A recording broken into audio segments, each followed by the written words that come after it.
iniciarmos o programa de hoje, nós desejamos compartilhar com todos vocês a alegria por mais este encontro.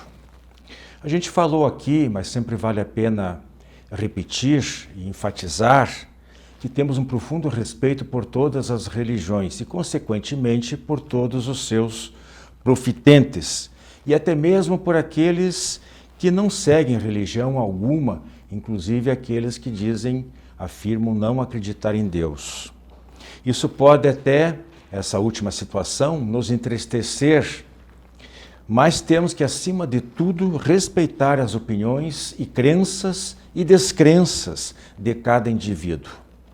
Entretanto, como a doutrina espírita alinha-se perfeitamente aos ensinamentos do Mestre Jesus, é natural que quando abordamos temas relacionados à conduta moral, nossa predileção seja a de tomar como modelo de orientação as lições deixadas pelo Cristo, sempre tomando cuidado de buscar extrair delas os mais profundos significados através de uma interpretação condizente com a lógica e com a razão. Porque pode ser inadequado e até perigoso nos limitarmos à letra que mata e não ao espírito que vivifica.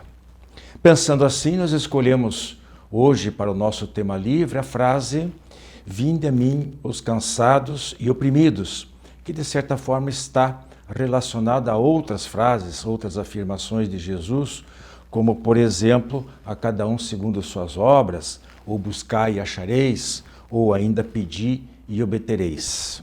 No final, no quadro Presença Literária, eu farei alguns comentários a respeito do livro dos médiuns, que agora, no mês de janeiro, completou 160 anos de publicação. O Diálogo Espírita está no ar.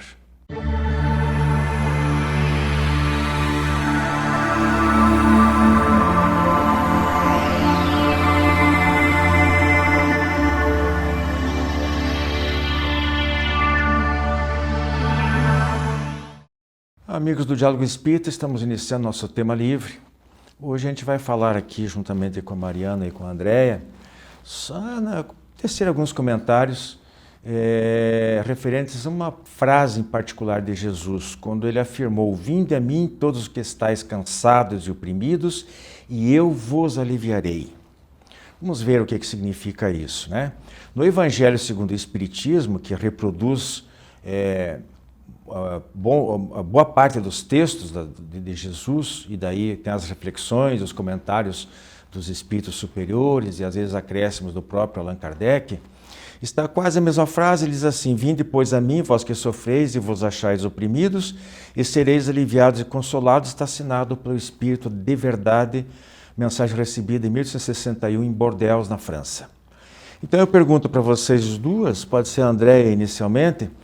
Andréia, diante dessa frase assim, "Vinde a mim os cansados e oprimidos", significa que em qualquer momento, na hora do sufoco, na hora de amargura, das experiências difíceis, basta a gente lembrar de Jesus e pedir socorro, que o socorro vai vir e os problemas serão resolvidos?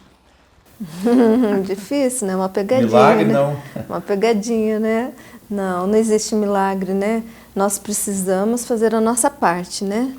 Então a oração é super importante. Nós já falamos disso em outros programas, aqui em vários quadros também, da importância da oração, da gente levar nossos pensamentos, da nossa vibração, né? Com a espiritualidade maior, com Jesus. E só que a gente está aqui encarnado, estamos passando por expiações, por provas para nosso melhoramento. Então nós teremos que fazer também a nossa parte. Não sinto dizer, não vai cair do céu, né? Não vai cair do céu. Mariana, então, segundo o que eu entendi da Andréia, nós temos que trazer Jesus para o nosso dia a dia, né? incorporar os ensinamentos dele na prática. Não adianta só nas horas difíceis achar que só porque ele falou ali. Porque é bacana isso aqui, né? É altamente consolador essa frase, né? Vinde a mim os cansados e oprimidos.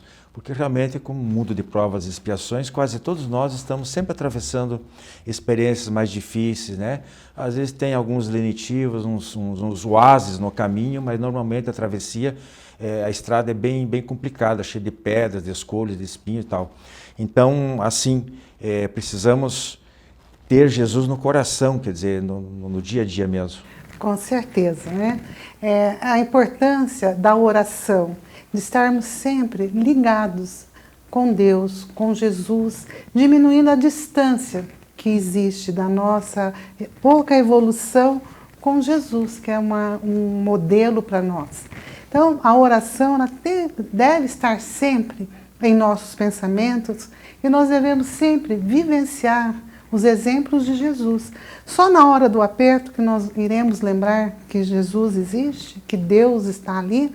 Então, quando ele fala, vinde a mim, né, que o meu jugo é suave, o fardo é leve, ele não fala que ele vai carregar o fardo para nós. Né? Então ele vai vir sim nos socorrer, estar ao nosso lado, mas ele vai caminhar junto. Agora, se nós nunca estamos em contato, ele até já perdeu o nosso endereço, né? Como é que ele vai nos achar? Né? Porque o auxílio de Jesus ele vem através dos anjos, santos, espíritos superiores, né? Cada um denomina como bem entender. Não é Jesus pessoalmente que vem lá não sei de onde, né? A gente fala que a presença de Jesus até dentro da nossa casa, Jesus no lar, é muito bonito falar e tal, mas por mais poderoso que Jesus seja, ele é um único indivíduo. E ele tem coisas muito mais importantes do que ficar entrando na casa de cada um, cuidando dos seus probleminhas do dia a dia. Não é bem assim que funciona, existe uma hierarquia, né? E então na hora da oração, e principalmente no nosso comportamento diário, é que nós vamos atrair, pela sintonia vibratória, atrair essas presenças espirituais positivas junto a nós. E eu acho que uma das boas maneiras, eu coloquei aqui, Adriana, André, depois você comenta, que uma das maneiras é nós falamos aí outro dia em reforma moral da nossa casa interior e tal, né? Então, quando você combate as suas más inclinações, quando você procura desenvolver, melhorar, cultivar as suas virtudes, nós estamos justamente buscando automaticamente essa sintonia com um plano mais elevado. E aí tem uma série de vantagens, de consequências positivas, né? Essa frequência vibratória proporciona sintonia com os bons espíritos, que nos protegerão, nos inspirarão, e cria aquele ciclo vicioso. Quanto mais a gente avança, entende, amplia a nossa consciência, mais fácil fica para eles nos auxiliarem. É isso? Perfeito. Na verdade, a Joana de Ângeles traz bastante nos seus livros, né, da psicologia espiritual, a questão da parte que nos cabe, né, da nossa aprendizagem, do nosso exercício diário de realizações também. E não ficar sentado esperando que as coisas aconteçam sem ação, sem se mover em direção do objetivo. Senão a gente fica numa encarnação e depois, quando a gente desencarna, a gente se dá conta e não tem como voltar ao tempo perdido. E aí a gente se lamenta e pede nova chance, né? Aí dessa vez vem, agora eu vou fazer certo. Me dá mais uma chance. Eu quero reencarnar para poder fazer certo. Mas vamos aproveitar o tempo agora, né? E aí a gente vai... Não tem a outra frase bíblica e evangélica que diz: ajuda-te que o céu te ajudará? Né? Então, faça a sua parte, que os espíritos, os bons espíritos virão até ti, né? Para te auxiliar no que for preciso. Nós queremos que eles entrem na nossa casa, seja ela no sentido literal ou não, mas se a gente manter a porta fechada, não adianta. E como é que você abre a porta? É dessa maneira que a gente está falando, por pensamento, por oração, por atitude, né? Por desejo realmente de se melhorar. Às vezes a gente não consegue fazer todo aquele progresso que gostaria tão rapidamente, mas a gente está se esforçando. E lá no Livro dos Espíritos, no Evangelho, consta que o verdadeiro espírita, no caso, né? Para nós, a lição serve, é aquele que não necessariamente que se santificou, é aquele que luta no combate às suas más inclinações e na sua reforma íntima. É aquele que está batalhando, ele cai, levanta, mas ele está tentando, ele persevera. É por aí, né, Mariana? Com certeza, né? A perseverança, ela é para nós um marco para a nossa evolução. Daí nós temos tantas oportunidades que é a reencarnação. A reencarnação é a persistência, mas para fazermos o bem. Né? Então, com a fé, com a esperança, nós vamos movimentando em direção ao nosso melhoramento moral. E com isso nós iremos, então, ampliando as nossas companhias de bons espíritos, a companhia, então, de Jesus, que é através dos seus emissários, né, seus mensageiros, é através da nossa boa conduta, do nosso bem-querer, do nosso autoconhecimento, como a Andréia mesmo citou, Joana de Ângeles, ela vem trazendo nos seus livros, que nós temos que nos autoconhecer, nós temos que nos permitir, né, dar um passo além. Né? E saber que somos ainda espíritos imperfeitos em busca de melhoria. Então, essa busca é nossa. Com certeza. Jesus mostra o caminho, né? E ele diz, olha, você tem que aprender a perdoar, você tem que praticar a caridade, você tem que ser fraterno. Ele dá a pista, diz como é que... Mas quem tem que fazer a caminhada somos nós. Ele não pode caminhar por nós. E aí, quando a gente faz isso, as leis de justiça, de amor, de bondade de Deus, automaticamente são acionadas e acabam nos premiando pelo esforço que a gente faz. E como vem mesmo. É sintomático isso. Quando a gente procura se esforçar, melhorar, as coisas parece que tudo começa a dar mais certo, né? Dá uma tropeçada aqui e ali, tem provações das quais a gente não consegue escapar, mas de modo geral a gente vê que a gente, pelo menos interiormente, a gente vive mais em paz, mais otimista, com mais calma, então tudo melhora. Até não isenta problemas, porque os problemas são desafios que a gente, eles trazem atrás de si as lições que são necessárias. Porque também não pode ser tudo mar calminho, né? Tem que ter alguma tribulação, senão a gente fica estagnado. Então, agora, tem o seguinte também, o apelo mesmo naquelas pessoas que às vezes estão lá meio arredios das práticas de religiosidade e tal. Mas ela, por algum motivo, ficou um pouco distanciada dessas práticas, de lembrar de Jesus, de usar no seu dia a dia. Claro que uma oração sincera, com muita fé, muitas vezes pode ser ouvida do mesmo jeito. Algum socorro vai vir, né? Então a gente entende que o que não pode é ser oportunista, né? Só lembra na hora, aí não funciona. A gente chegando assim, né, André, mais perto da conclusão, você falou ali de outra frase, né, qual que você citou? Ajuda-te que o céu... Ajude que o céu te ajudará. E a gente lembra também da bater na porta que ela será aberta, pedir e obter. Quer falar um pouquinho, reforçar mais isso aí? Na verdade, todas essas parábolas que Jesus usava tinha sempre esse caminho, né? Da gente, o jugo leve é justamente esse, né? Seguir o que ele está ensinando, que é amor, caridade, se colocar no lugar do outro, fazer a sua parte, instruir-se, né? Não achar que o outro vai aprender por você. Então, e também isso está dentro da doutrina, né? Amai-vos e instruí-vos. Então, cada pessoa tem que tomar consciência desse caminho e precisa fazer a sua parte.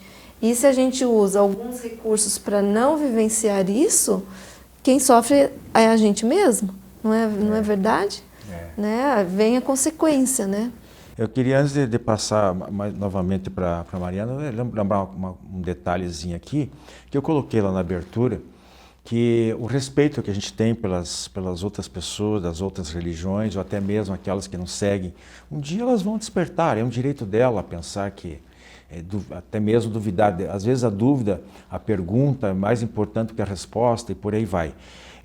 E por que a gente fala então de Jesus? Porque a doutrina espírita ela segue, adotou como modelo, né, mais completo, mais sublime de seres que já tenham passado pela Terra os ensinamentos de Jesus. Nos parece mais completo. Isso não significa ter nenhum menosprezo pelos judeus, pelos muçulmanos ou por outras religiões animistas, nada disso. É que Jesus realmente nos parece como um ser mais completo em todos os sentidos. Você quer acrescentar mais alguma coisa? Sim, Jesus para nós, né, o modelo e guia, né? Para nós espírita, ele é o espírito mais evoluído que esteve entre nós. Isso não quer dizer que não teve outros, né, que caminhou aqui, que veio até a Terra trazer também os bons ensinamentos para fazer com que a humanidade evoluísse. Mas ele é o maior que existe. Então, para nós, como ele é o modelo melhor, é que nós tentamos seguir os seus exemplos. Né? Então, é amar o próximo como a si mesmo, amar a Deus sobre todas as coisas, né? Buscai e achareis. Ou seja, sempre que nós formos até Jesus, Ele vai estar sempre disposto a nos ajudar, mas é preciso que nós tenhamos a convicção dentro de nós e essa disposição de aceitar Ele como nosso modelo, né? De aceitá-lo e melhorar cada vez mais. Só complementando ainda sobre esse aspecto de não exclusividade de Jesus, né? Mas a gente poderia também ter citado aqui Krishna, Buda, Confúcio e tantos outros que passaram pela humanidade. E a gente lembra também que, às vezes, a pessoa, essas grandes lideranças, grandes pensadores que nos trouxeram muitas reflexões sobre ética, sobre moralidade, sobre humanismo, né? Eles, às vezes, nem estavam atrelados a nenhuma religião. Os grandes filósofos antigos, nós temos muito que aprender com eles, né? Então, não é a questão apenas de religião, mas a gente sorve, principalmente, é mais fácil estar mais próximo de nós, as lições de Jesus, e a gente fica com ele. Um grande abraço a todos. Jornal Comunicação Espírita. Nesta edição, livre-arbítrio, causas e efeitos, saúde, necessidade de maior estudo. No editorial, a vida em 4 estações. Os animais são também espíritos? Espiritismo, mídia e tecnologia. Reencarnação, karma e saúde. O Espiritismo sem o Cristo. Jornal Comunicação Espírita. Assine e recomende.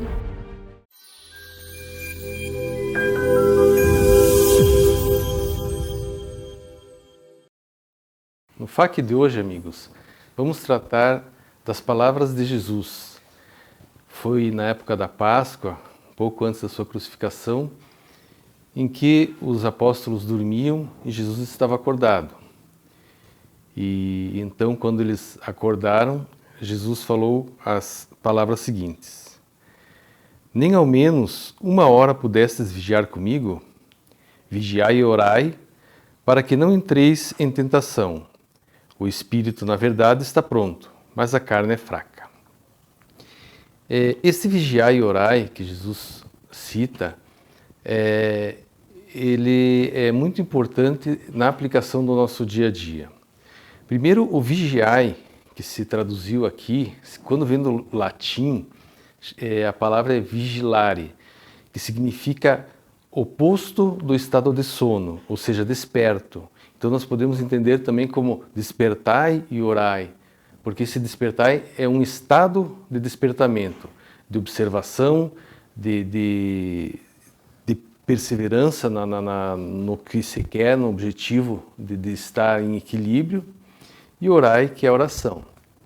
Vejam bem, o nosso mundo é feito de energias. O nosso pensamento é uma energia criadora. Então, por isso que Jesus nos falou, vigiai e orai. Por quê? Vamos pegar a palavra vigiai ou despertai. Quando você está desperto, quando você está observando as coisas, as oportunidades de se melhorar, as oportunidades de crescimento, você está sintonizando com isso. E a tua energia mental está se direcionando para esses objetivos. Você cria uma psicosfera em torno de si, através dessa energia mental. E essa psicosfera, que é a energia que te envolve, ela vai estar toda ela vibrando baseado naquilo que você pensa, naquilo que você mais pratica nos teus atos, nos teus pensamentos, que é o teu cotidiano, que é o teu hábito mental. Então, cria a tua psicosfera. Por isso Jesus falava, vigiai, vigiai, despertai, porque quanto mais estaremos durante a nossa vida observando as oportunidades de nos melhorarmos, observando nossos próprios erros para corrigi-los, observando a necessidade do próximo, despertos para o que se passa ao nosso redor, nós estamos vigiando e a nossa psicosfera vai vibrar nessa frequência. Nós vamos atrair, através dessa psicosfera, dessas frequências, outras frequências, oportunidades e pessoas e fatos da mesma frequência. E a oração é uma forma de sintonizar, uma forma de afinar essa frequência vibratória, porque quando oramos, nós nos colocamos em estado de elevação, buscando a espiritualidade maior, nosso anjo da guarda, orando a Deus, orando ao Mestre Jesus, nós nos colocamos numa frequência vibratória mais elevada. E essa frequência vibratória mais elevada, sendo praticada com frequência, ela vai tornar a nossa psicosfera numa frequência mais alta, com uma maior constância. E isso vai nos manter num estado, vamos dizer, evolutivo, num estado de equilíbrio, de observação, de vigília melhor. Então, quando Jesus se refere a vigiai e orai, são as duas peças-chave que o controle delas estão na nossa mente, no nosso pensamento e no nosso comportamento e que vão colocar a nossa vida, vão colocar as nossas obras durante a nossa encarnação numa frequência, num caminho evolutivo, num caminho que vão nos trazer maiores resultados para quem realmente pretende evoluir, para quem realmente pretende superar as próprias dificuldades. Vigiar os nossos erros para corrigi-los e orar pedindo forças a Deus, pedindo o auxílio, a inspiração, a intuição dos mentores espirituais para nos auxiliar nesse objetivo a ser alcançado. Falo rapidamente sobre 4 livros, todos de nossa autoria e para cuja leitura eu convido todos vocês. Temos aqui a Eficiência na Comunicação Espírita, editora DPL 2001, o Espiritismo em Visão Panorâmica, editora O Clarim 2006 e os últimos 2 livros da editora M, Destino, Determinismo ou Livre-Arbítrio de 2011 e de 2017, Admirável Mundo em que Vivemos. Os pedidos podem ser feitos pelo e-mail e pelo WhatsApp que estão aí na tela. Informe-se sobre os valores. Promoção especial de aniversário 25 anos AD Paraná, o kit completo com os 4 livros com desconto de 30%, mas há também a possibilidade da venda avulsa a preço normal. Não percam esta rara oportunidade e boa leitura.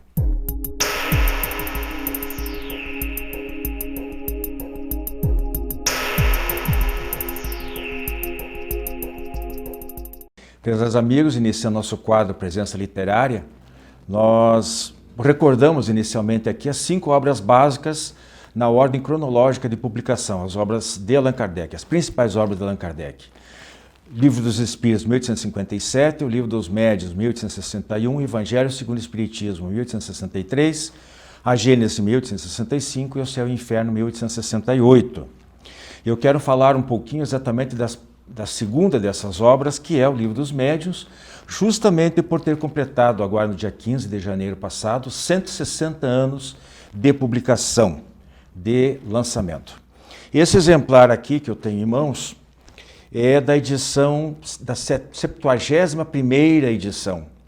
Para quem é muito familiarizado com os números ordinais, edição número 71 de 2003 da Federação Espírita Brasileira, e que inclui aqui os milheiros de 941 a 960.